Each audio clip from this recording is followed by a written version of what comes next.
I'm with Stephen Marshall of Building Design Partnership in Sheffield. I'm going to talk about projects in Libya and Qatar. So Steve, thank you very much. Can you tell us a little bit more about the projects and this idea of working as an outsider? Okay. My experience of working in both of these places has been exciting. It's been challenging. The first of the projects that you mentioned there, the Libyan Universities project, that was about 4 or 5 years ago now. Basically, we were asked by the client to develop designs for 7 university sites across the entire country in varied regions of the country. And it developed into 10 university sites, all of which needed to be designed at the same time. So you can imagine we ended up with a huge team of people working at quite a rate. What I think one of the challenges we had in the early days was that there was obviously an incredible aspiration and vision that the client had for these new educational facilities that needed to be sort of the world class in terms of the quality of the environment that they were producing, but also the kind of educational basis. And the difficulty we had was really establishing clearly what the brief was for these places, because they didn't exist as facilities. They weren't as we would have in the UK, where there was an existing university with existing departments and all the staff that goes with that, who may be setting out what the brief is in terms of their kind of physical requirements as well as what the curriculum might be. So we actually had to develop the brief ourselves for the client, well, with the client really. So we had to, within our team, engage educationalists who developed the curricula for each of the departments on each of the university sites. We went as far as developing timetables, and whether this was based on 3 terms a year or semesters, all of these, the kind of brief that you'd expect there to be in existence before you actually were invited to tender for a job. That was all part of the role that we had.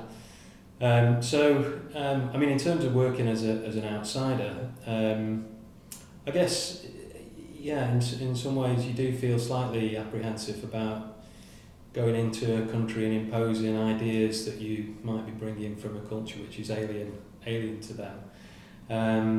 But I think to some extent that's why they've engaged you.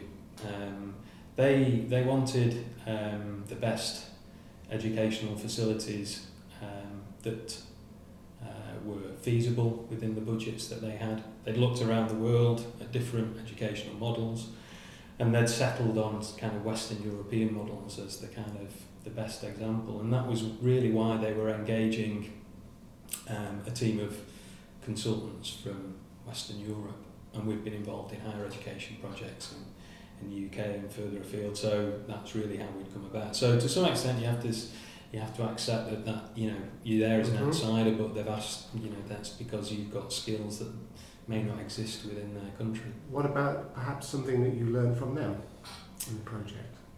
I guess we learned quite a lot about their culture. You learnt that there were certain things in terms of the way that they would deal with the way meetings were held. In some respects they were very kind of formalised, they were kind of very prescriptive in terms of the way the client would arrange themselves and the way they would engage with you. And it was all extremely friendly, but it was also quite formal, well, especially formal at times. I guess we learned about that way of working. We learnt a lot about the climate. You can imagine there's some quite extreme climates in Libya. Some of the sites, we had sites that were coastal sites which were more temperate. We had sites which were in the mountain regions, and we had sites which were in the middle of the Sahara desert, and effectively the site plans were a 1 kilometre square of sand. Effectively, there was no topography to deal with.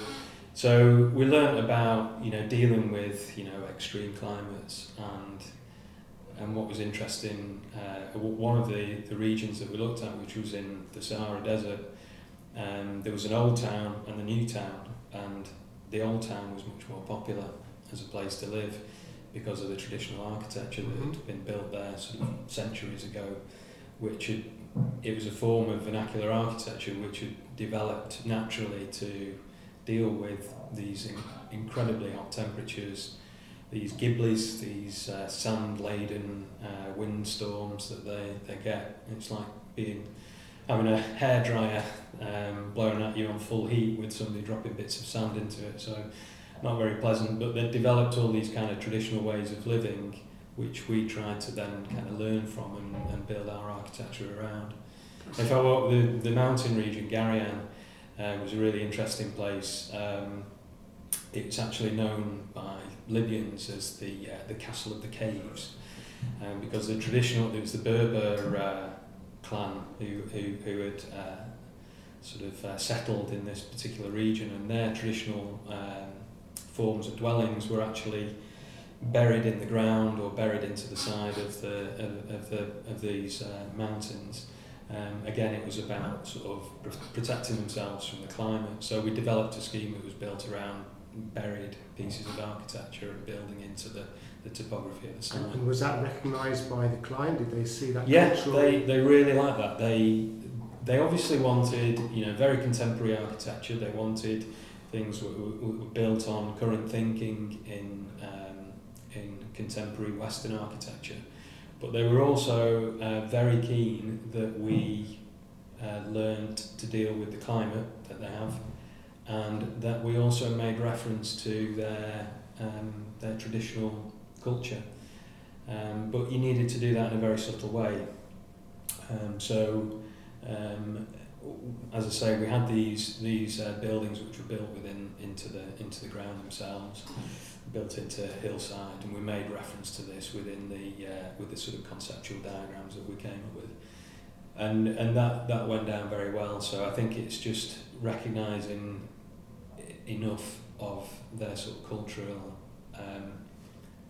traditions, and also the traditional architecture and why it is like that, without it being something that you've just developed having spent 10 minutes on Wikipedia.